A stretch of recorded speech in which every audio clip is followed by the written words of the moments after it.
નમસ્કાર ખેડૂત ભાઈઓ, આજે આપણે વાત કરીશું કે પ્રધાનમંત્રી કિસાન સન્માન નિધિ 22મો હપ્તો ક્યારે આવવાનો છે, તો કઈ તારીખ છે તે ઓફિશિયલ એક અપડેટ આવી છે. મોટી અપડેટ આવી છે કે કઈ તારીખે તે 22મો હપ્તો ખેડૂતોના ખાતામાં આવવાનો છે અને આ જે 22મો હપ્તો હજી સુધી આવ્યો નથી, મોડું કેમ થયું છે તે આ વિડીયોમાં આપણે સંપૂર્ણ માહિતી લેવાના છીએ. અને જો તમે અમારી ચેનલમાં નવા હોય તો ચેનલને લાઇક, શેર અને સબસ્ક્રાઇબ કરી દેજો અને બેલ નોટિફિકેશન ઓન કરી દેજો, જેથી અમારો વિડીયો સૌપ્રથમ તમને પહેલા પહોંચી જાય. અને વિડીયો અંત સુધી જોજો. આપણે સંપૂર્ણ માહિતી 22મા હપ્તાની લેવાના છીએ, તો વિડીયો ચાલુ કરીએ. એમાં વાત કરીએ તો પ્રધાનમંત્રી કિસાન સન્માન નિધિ 22મા હપ્તાની રાહ જોઈ રહેલા ખેડૂતો માટે થોડી રાહતના સમાચાર આવ્યા છે. છેલ્લા 7 વર્ષના ટ્રેન્ડને જોતા સરકારે સામાન્ય રીતે ડિસેમ્બર-માર્ચનો હપ્તો જાન્યુઆરી કે ફેબ્રુઆરીમાં જારી કર્યો છે. એટલે કે જે હપ્તા જે છે તે ડિસેમ્બર-માર્ચમાં અને જાન્યુઆરી કે ફેબ્રુઆરીમાં જારી કર્યા હતા. આ વખતે થોડું મોડું થયું છે, પરંતુ એવું અનુમાન છે કે 2000નો આગામી હપ્તો માર્ચ 2026ના પહેલા કે બીજા અઠવાડિયામાં ખેડૂતોના ખાતામાં ટ્રાન્સફર થઈ શકે છે. એટલે કે જે 22મો હપ્તો જે છે તે 2000 રૂપિયા ખેડૂતોના ખાતામાં આગામી એટલે કે માર્ચ મહિનો અત્યારે ચાલુ છે તેમાં પહેલા અઠવાડિયામાં અથવા બીજા અઠવાડિયામાં ખેડૂતોના બેંક ખાતામાં ટ્રાન્સફર થઈ જશે. આગળ એમાં વાત કરીએ તો આ વખતે મોડું થવાનું કારણ વ્યાપક વેરિફિકેશન ડ્રાઈવ હોવાનું કહેવામાં આવે છે. એટલે કે જે આ ખેડૂતોના ખાતામાં 22મો હપ્તો મોડો કેમ થયું છે તો તે વેરિફિકેશન નથી થયું તેના કારણે કહેવામાં આવ્યું છે.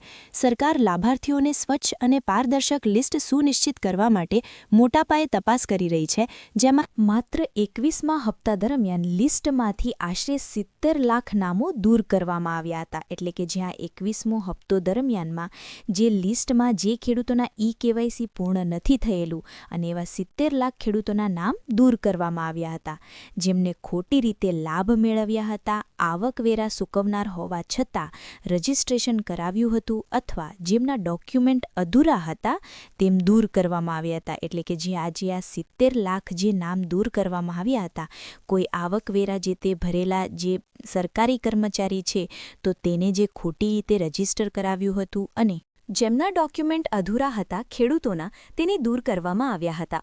આગળ વાત કરીએ એમાં આપણે તો શું છે કારણ જે આ ખેડૂતોના ખાતામાં 22મો હપ્તો મોડું થવાનું કારણ શું છે અને ખેડૂતોને 21મો હપ્તો પણ નથી આવ્યો તો એના માટે શું કરવું જોઈએ.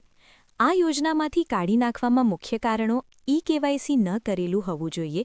એટલે કે કોઈ ખેડૂતોએ ઈ-કેવાયસી ન કરેલું હોવું જોઈએ. ન કરેલું હોય તો પણ તેનું 21મો હપ્તો અથવા નામ કાઢી નાખવામાં આવ્યું છે. જમીન રેકોર્ડમાં અનિયમિતતા, આધાર નંબર, બેંક ખાતાઓ સાથે લિંક ન હોવા છતાં એક જ પરિવારમાં ડુપ્લિકેટ એન્ટ્રીઓ અને લાભોનો લાભ લેતા પહેલાથી જ આવકવેરો ચૂકવી રહેલા ખેડૂતોનો સમાવેશ થાય છે. એટલે કે કોઈ એક જ પરિવારમાં ડુપ્લિકેટ જે છે 2 ખાતાધારકો ડુપ્લિકેટ એન્ટ્રી પડાવે છે, લાભ લેતા હોય અને તેને આધાર નંબર ખાતા સાથે લિંક ન હોય તો સરકારે જણાવે છે કે આ પગલું જાહેર ફંડનો દુરુપયોગ અટકાવવા અને યોગ્ય ખેડૂતો સુધી સહાય પહોંચે તે સુનિશ્ચિત કરવા માટે લેવામાં આવ્યું હતું. આગળ વાત કરીએ તેમાં 22મો હપ્તો મેળવવા માટે ખેડૂતોએ અનેક મહત્વ બાબતો ધ્યાનમાં રાખવી પડે છે, જેમાં ઈ-કેવાયસી ફરજિયાત છે, જે ઓટીપી દ્વારા ઓનલાઈન કરી શકાય છે. એટલે કે 22મો હપ્તો ખેડૂતોને મેળવવા માટે ઈ-કેવાયસી કરાવવું ફરજિયાત છે અને તે ઓટીપી દ્વારા ઓનલાઈન કરી શકે છે. પીએમ કિસાન મોબાઈલ એપ્લિકેશન પર ફેસ ઓથેન્ટિકેશન અથવા સીએસસી સેન્ટર પર બાયોમેટ્રિક કરી શકાય છે.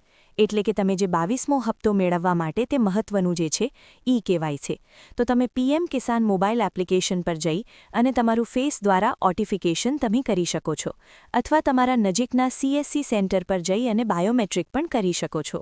આ સિવાય રાજ્ય સરકાર દ્વારા લેન્ડ સીડિંગ અને જમીન રેકોર્ડ વેરિફિકેશન આવશ્યક છે. એટલે કે આમાં તમારે લેન્ડ સીડિંગ કરાવવું ફરજિયાત છે અને જમીન રેકોર્ડ વેરિફિકેશન પણ જરૂરી છે. બેંક ખાતાઓને આધાર સાથે લિંક અને એક્ટિવ કરવું જરૂરી છે. આગળ વાત કરીએ તેમાં તો જો ખેડૂતનું નામ અગાઉ કાઢી નાખવામાં આવ્યું હતું પરંતુ તેને હવે બધા ડોક્યુમેન્ટ સુધારી લીધા છે તો તેઓ ફરીથી પાત્ર બની શકે છે. એટલે કે પણ જો ખેડૂતનું અગાઉથી નામ નીકળી ગયેલું છે અને હવે બધા ડોક્યુમેન્ટ સુધારી લીધા છે તો તેને ફરીથી મળવાપાત્ર 22મો હપ્તો રહેશે. આ સ્ટેટસ ચેક કરવા માટે સત્તાવાર પોર્ટલ પર જાઓ, એમાં ક્લોક યોર સ્ટેટસ પર ક્લિક કરવાનું રહેશે. રજિસ્ટ્રેશન નંબર દાખલ કરવાનો રહેશે અને તપાસો કે ઈ-કેવાયસી, લેન્ડ સીડિંગ અને આધાર બેંક સીડિંગ ત્રણેય માટે યસ છે કે નહીં. એટલે કે તમારું ઈ-કેવાયસી યસ કરેલું છે, લેન્ડ સીડિંગ યસ કરેલું છે અને આધાર બેંક સાથે જે તમારું ત્રણેય માટે યસ ઓપ્શન ચાલુ હશે તો તમને 22મો હપ્તો ખેડૂતોના ખાતામાં ડાયરેક્ટ ડીબીટી બેંક દ્વારા ટ્રાન્સફર થઈ જશે. જો તે ન હોય તો તેને તાત્કાલિક સુધારો કરવો. અને જો તમારું ઓપ્શન ન હોય, ત્રણમાંથી ઓપ્શન ન હોય તો તમે યસ કરી લ્યો. તો ખેડૂત ભાઈઓ, જો તમને આ વિડિયો પસંદ આવ્યો હોય તો ચેનલને એક સબસ્ક્રાઇબ કરી દેજો. જય હિન્દ, જય ભારત.